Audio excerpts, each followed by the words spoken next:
This person tells a story about how they saw a reptilian one time. Watch it and let me know what you think. Story time on how I encountered a reptilian in August of 2023. I wish I was kidding. I really wish I was kidding, but I'm not. And I know that it seems like I am because I never ever I don't make content like this. I don't make story time content. It's just this trap looking hot, boyfriend, friends, and then that's it. But this, I talk up, I need to talk about it, guys. Okay, so to start the story off, my best friend and I, let me call my best friend B. B and I were going to Kimberley to attend a funeral of the grandfather that passed away, right? And so our form of transport was like a taxi. You know those taxis where they leave town and you have to wait hours on end before you can move anywhere because it takes so long to get filled up, right? So B and I were waiting for hours, and closer to the time where we are departing, this one guy comes in. Now B and I are sitting at the very, very back, like the last row, back, right? And this guy that comes in, the very important character in the story, right? He sits in front of us. Now, there is nothing particularly like special or eye-catching about this guy. Like, he's your most generic looking, average colored guy, right? He was wearing like after work clothes, and it wasn't that thing where he had special eyes or had like special like bodily features where you can be like, oh, like there might have been something. No. But anyway, to go on, so we leave around the evening, like about like 6 to 7, right? So it's like winter time, so it's like already hella dark, and you know how like taxis work, they only switch on the lights when someone is about to go out, but the rest of the time it's like dark. You only see silhouettes of people, right? Cool. So now, like, closer to getting to our destination, I think we were like about 10 to 15 minutes away from arriving in Kimberley, right? When something told me to like suddenly look at the guy that was in front of me. Like, something told me, like, Njonge, like, I don't know. Like, my intuition just told me, look at him. So I did, right? And when I did, only then did I have a reason now to really stare at him, because all of a sudden, guy was on some checking the coast and some shit. Like, now you look suspicious. So I'm a stare. And now I'm like, okay, what is he busy like, being suspicious about? When all, bro, like, I'm getting goosebumps again. When I kid you not, bro, his tongue, and I'm not talking World Guinness record, over here. His tongue became so long, and he stuck his tongue out like a snake or a lizard and did that thing. Bro, his tongue was like, oh, and he did that like a couple times, like a snake, guys. Like, it was natural, like, right? Right? He did that. And I freak out, bro. Like, I fucking freak out. Like, but I'm not like dramatic about it. I'm just like, taken aback, and I guess, but it's not even loud. But he somehow hears me and turns around and became defensive, right? So I'm freaking out. I'm like, bro, I just caught this guy doing whatever, and he knows now that I know what he is.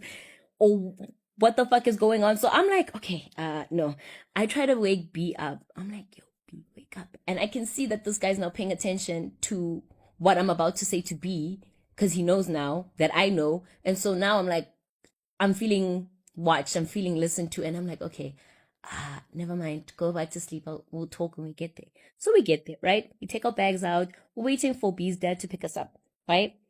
And there is quite a distance between me and B and that guy. Like, it's a distance. Like, we got off the same taxi, but when we were waiting, like, there was a distance, like, huge distance. We were here, he was there. And I look at him and I turn to, almost exposed the name. I turn to B. And I'm like, B, this is gonna sound crazy. I know. Cause like, I never believed in this shit, bro. Like, shit like reptilians and vampires, bro. Like, those stuff seems so fictional to me. And I was like, guys, come on, but yo, right? And so I'm like, bro, I know this is gonna sound crazy, but that guy over there, like, I don't think he's 100% human. Guys, when I tell you, this man somehow heard me with his superhuman he heard me say this to B and literally turns, like he's holding his bag and then turns to like our direction, like his front is facing us, and then like he's staring at me like this the entire time. Bruh.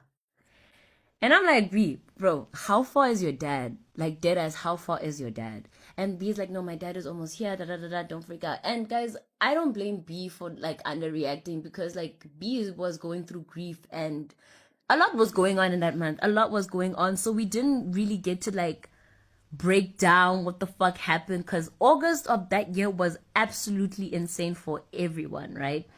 So yeah, this guy's staring, I'm freaking out. Dad arrives, we get in the car, and I think about this like the entire night. I tell my partner at that time what happened, and like, but that was about it. That was it. We move on. The next day, it's the funeral. We're in the like church having the memorial. The memorial finishes. We leave the church. We're leaving to go to the car so that we can go to the cemetery, right? And so everyone is like scattered out and like everywhere. And out of everyone in the crowd, bro, mind you, like this is not even my family, so I don't know anyone, but one person I freaking recognized. Take a guess. Take a guess. Literally, the guy from the taxi was at the funeral, and he wasn't even moving. He was seriously standing still and looking at me the same way he did the previous night, like this. Like this. And I know it sounds made up, but I'm not making this shit up. Like, guys. Nah. So I'm like freaking out. So I turn to B and I'm like, hey, B, that guy over there, do you know him? And here's the thing about B. B doesn't remember anything that went down. Like, B was tired, B's grieved, like, so B was just like, why are you paying attention to this person so much? Like, B didn't like clock what the hell was going on. So I'm just like, B, like, do you know this person? And B was like, no, I don't. No, like, not family, no. And I'm like, bro, did this man thing guy, I don't know, follow me to the funeral because I saw that he's not human? And I caught him in these like most comfortable, vulnerable, like, okay. But anyway, that is the story time. Like, this is like me like cutting it short, but yeah, crazy things are out there, guys. Like, some things are not fictional, some things are not myths, some things are not fake. A lot of the times, these stories and movies and shows have some truth in it. A lot of truth in it, because wow.